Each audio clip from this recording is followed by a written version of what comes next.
সরকার ওই খালপার ব্রিজের উপর কুবাইছে, এই রাজা আমাকে সেখান থেকে কালার দিয়ে পিছনে টান দিয়ে আবার আমার সেখানে আবার ফেলা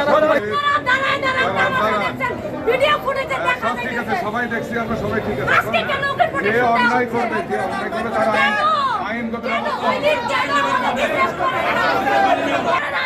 আজকে ওকে কেন প্রোটেকশন দেওয়া হচ্ছে ডান্ডাবাড়ি কেন বানানো হলো না? সারা বাংলাদেশে আলোড়ন সৃষ্টি করেছে, গুলি করেছে, গুলি করা হয়েছে, আমাদের সেই আসামিকে ডান্ডাবাড়ি করানো হয় নাই। এটা ঘটনা কি? লাঠি চার্জ করছে, পুলিশরা দাঁড়ায় দাঁড়ায় দেখছে, তামাশা দেখছে, সেভ করে নাই। আজকে ওকে কেন সেভ করতেছে? আজকে কেন ওই যে মানিকগঞ্জ জেলা যুবলীগের যুগ্ম আহ্বায়ক আব্দুর রাজ্জাক রাজাকে আদালত থেকে জেলখানায় নেয়ার পথে পুলিশ ভ্যান আটকে বিক্ষোভ করেছে বৈষম্যবিরোধী ছাত্র আন্দোলনের নেতাকর্মীরা।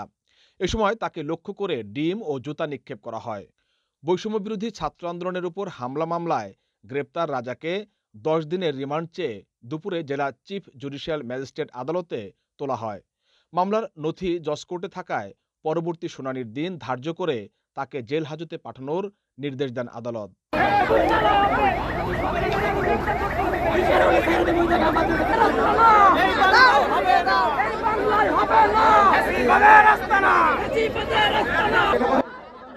এ সময় মানিকগঞ্জ পৌরসভার সাবেক এই কাউন্সিলরকে আদালতে আনা উপলক্ষে ব্যাপক পুলিশি নিরাপত্তা নিয়ে ক্ষোভ প্রকাশ করেন বৈষম্যবিরোধী ছাত্র আন্দোলনের নেতাকর্মীরা। সরাসরি হামলার সাথে জড়িত আসামিকে কেন ডান্ডাবেরি পরানো হয়নি তা নিয়েও ক্ষোভ জানানো হয়।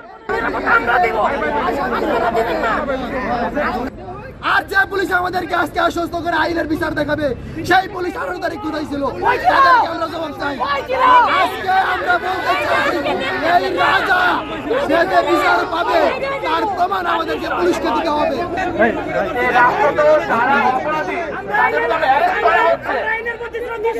কিন্তু আপনাদের সামনে যে দোষী গালি দিয়েছে তাকে প্রকাশ্যে ক্ষমা চাইতে হবে। আইনের মধ্যে আমরা চলতেছি। আদালত থেকে জেল হাজতে নেওয়ার সময় পুলিশ পিকআপ আটকে দেয় বৈষম্যবিরোধী ছাত্র আন্দোলনের নেতাকর্মীরা। সামনে ব্যারিকেড তৈরি করে বিক্ষোভ করতে থাকেন তারা। এ সময় পুলিশ ভ্যান লক্ষ্য করে ডিম ও জুতা ছোড়া হয়।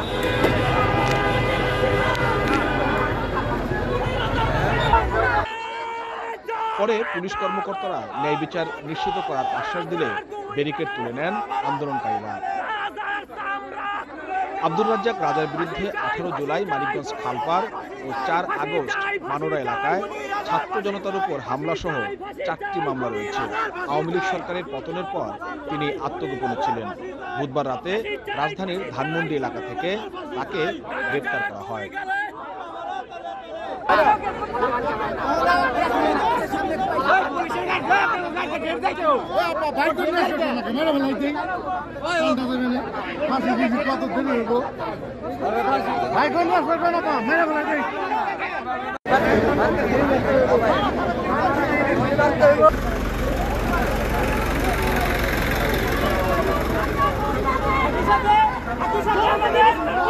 নেতৃত্ব দিচ্ছ, দেশকে নিয়ে সামনে যাচ্ছ, দেশের যে আইন কানুন আছে সেই অনুযায়ী তো আমাদেরকে সামনে আগে যেতে হবে। আমরা তো এর বাইরে গিয়ে কিছু করতে পারবো না। তো আমি এটা বলতেছি শান্ত এবং